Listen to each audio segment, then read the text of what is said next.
Azi am pentru voi o rețetă mai bună decât pizza și care este gata în mai puțin de o oră. Este pregătită într-un mod sănătos și se poate servi atât la prânz cât și la cină. Rămâneți până la final pentru a vedea rețeta pas cu pas. Pentru început avem nevoie de 2 cartofi potriviți pe care îi vom decoji, îi vom spăla, iar apoi îi vom trece prin răzătoare. După ce i-am terminat de răzuit, îi acoperim cu apă și dăm bolul deoparte. Mai avem nevoie și de un morcov pe care îl vom răzui și pe acesta. Apoi îl dăm deoparte și în continuare vom toca în fâșii subțiri jumătate de ardei gras roșu. Dacă nu aveți acest tip de ardei, puteți să folosiți și ardei verde.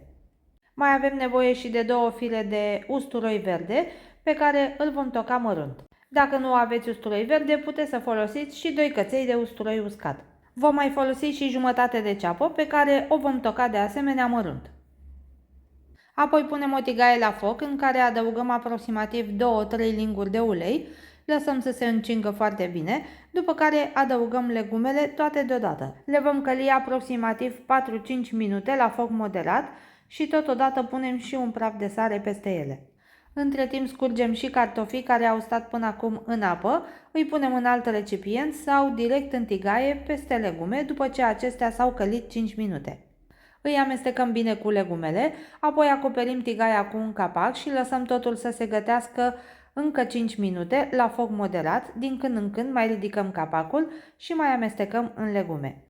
La final adăugăm piper măcinat după gust, dacă mai este nevoie mai punem și puțină sare, după care oprim focul și lăsăm legumele să se răcească puțin, timp în care continuăm cu rețeta. Într-un bol mai mare adăugăm jumătate de pahar de lapte sau 10 linguri sau 100 de ml, peste el punem și un ou și batem totul foarte bine pentru a se omogeniza.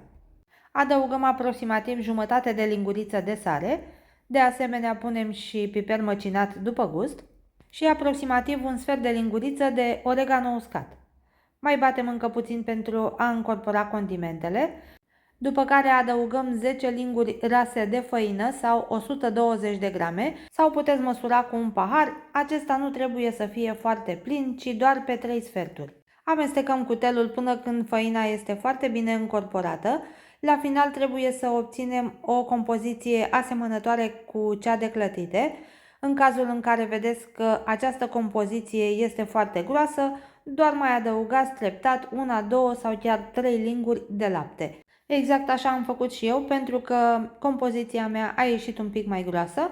Am pus o lingură de lapte, am văzut că încă este groasă, așa că am mai adăugat încă o lingură.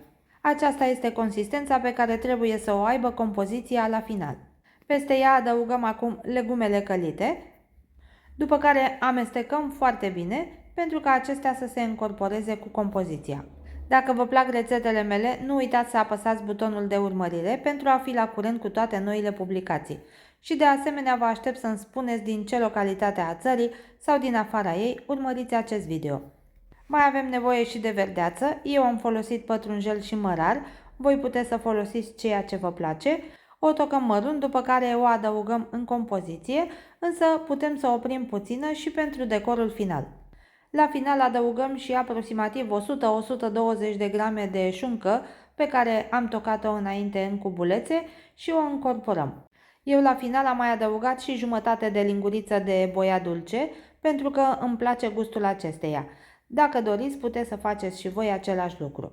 Pregătim și recipientul în care vom pune mâncărica noastră la cuptor. Eu am folosit un vas Siena pe care l-am tapetat cu hârtie de copt, iar apoi adăugăm compoziția în interior și o întindem uniform pe toată suprafața. Între timp se preîncălzește și cuptorul la 200 de grade Celsius cu căldură de sus și de jos. Introducem mâncărica la cuptor pentru aproximativ 35 de minute sau până când se vede rumenă la suprafață și este închegată la interior. Apoi o scoatem de la cuptor și pe deasupra presărăm un strat generos de cașcaval ras, cel care vă place. Eu am folosit un amestec de mozzarella și parmezan. Introducem mâncărica din nou la cuptor pentru aproximativ 8 minute sau până când cașcavalul se va gratina și se va rumeni ușor la suprafață. După ce am scos mâncărica de la cuptor și cașcavalul este foarte frumos gratinat, putem să presărăm și restul de pătrunjel și mărar pe deasupra. După ce a stat aproximativ 5 minute în formă, o putem scoate pe un tocător și o putem porționa și servi. După cum vedeți, are un aspect extraordinar de plăcut, ca să nu vă mai spun cât este de gustoasă.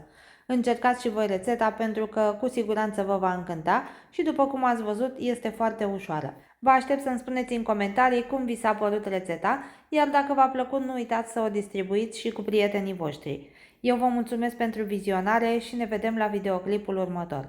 Numai bine tuturor!